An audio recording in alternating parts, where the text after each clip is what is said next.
Welcome back to another Reaper blog video. Today we're talking about home studio technology, and this time it's about headphones. There's so many models of headphones, types of headphones. What do you need for your home studio? Let's check it out.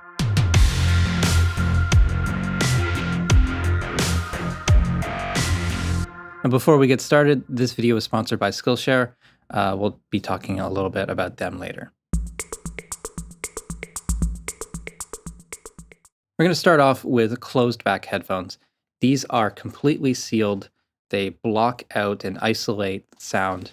They allow you to get a very loud sound into your ears and block out any sort of loud sounds and environmental sounds in the background. This is great for isolation, but it's not great for sound accuracy. There is a penalty of having that sealed chamber around your ears. It affects the sound, but also it is less comfortable. Your ears, the skin around your ears can't breathe, and they tend to be really clamped onto your head in what can be a kind of a painful way. So in the studio, good for drummers. They need to isolate the sounds of the kits to protect their ears and also hear click track and any other tracks in the mix while they're tracking. Good for guitar recording. If you're up against a big loud guitar amp, you want to isolate yourself so you can hear the other tracks or hear the other musicians, all those sorts of things. So they're very useful for that, but they can be very fatiguing. The sound accuracy may not be very good. If you mix on these and then go to speakers, it's probably going to be completely different. That's what I find with these ones. This particular model is the Sennheiser HD 280 Pro. They're very popular for field recording, for the on-set boom mic operators. So you wouldn't want to mix on these, but any situation where you're in a loud environment and you need to you need to monitor what is being recorded, these are very good for that. The next type of headphones we're going to cover is the completely open back style headphones. This model is the Sennheiser HD 650. A good pair of open back headphones is usually a lot more expensive than closed back headphones, but the sound accuracy is much higher. They don't tend to have as much low frequency because of the open enclosure. You can see this driver here inside. It's completely open to the air. It lets sound in and out. So if you're recording with a pair of these on and you want to hear your voice really loudly, you actually risk feedback because the sound just comes right out of these. But you can mix on open back headphones. They are pretty accurate for the sound. Not a lot of bass in these headphones, I find, but very accurate sound. So as I said, not a good option for recording because they leak sound in and out. So your click track will get into your guitar amp mic, that sort of thing. But it's a good pair of headphones for editing sound effects or anything that you're doing in a controlled environment where there's not a lot of outside sounds. The next style of headphones is a blend of those two. It's the semi-open style. This model is the AKG K240. This is my favorite pair of headphones from the bunch that I've shown so far. I actually own two of these pairs, and I think they're fantastic. Good balance of isolation and sound quality. I find that if I mix something on this, it sounds pretty close to my speakers. It's not a big shock. I really enjoy the sound. Every pair of headphones has a different sound, but this one I'm really used to, and I really enjoy the sound of these headphones. So they have the same sort of benefits and drawbacks of the two other types of headphones that I've shown. So they are semi-open, some sound leaks out, but also the drivers can move a little bit more freely because they're not in that enclosed space. They're a little less sweaty on your ears, that sort of thing. So the sound is more accurate, but they do isolate less. So the sound quality is not as good as the open back, and the isolation is definitely not as good as the completely sealed closed back. But a good all-around headphone. These are kind of my favorite headphones for in a home studio.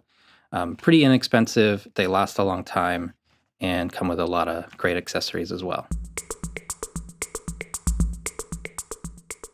Now let's take a little break to talk about the sponsor, Skillshare. Skillshare is an online learning community for creators with over 29,000 classes on art, design, filmmaking, productivity, and more. It's now one of the first places I look when I want to learn something new. Some of the classes that I've really enjoyed over the last few months have been How to Talk and Present a Camera Like a Pro from Josiah Brooks. He's a YouTuber with a very popular art channel, as well as the Productivity Masterclass Create a Custom System That Works from Thomas Frank. These two classes have taught me so much, and there's so many other great classes on Skillshare.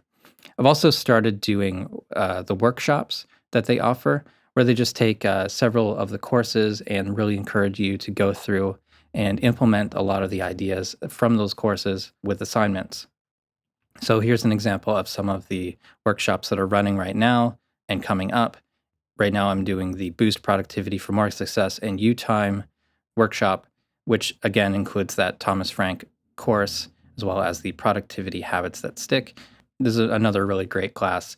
I've been able to implement a lot of the ideas from this, and I'm seeing a lot of benefits in my life from it. So if you want to check out Skillshare, there's a link below that will give you 2 free months of Skillshare Premium access. If you want to continue your membership, it's just $10 a month. Huge thanks to Skillshare for sponsoring this video, for supporting creators through their own platform, as well as supporting creators on YouTube.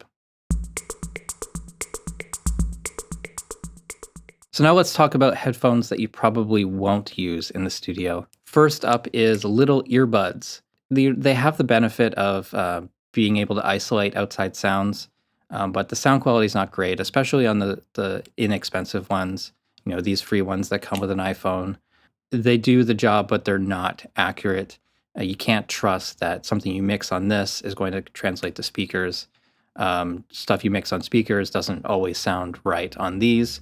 In an emergency, fine, use them.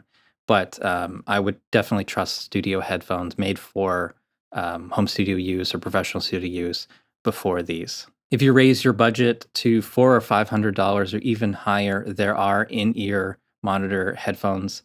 You know, same sort of style as this, but they are molded to your ear. They have multiple drivers. They're really high performance monitors in a miniature size. Those are really popular for on stage, but I'm also seeing some mastering engineers switching to those sorts of headphones because they isolate really well.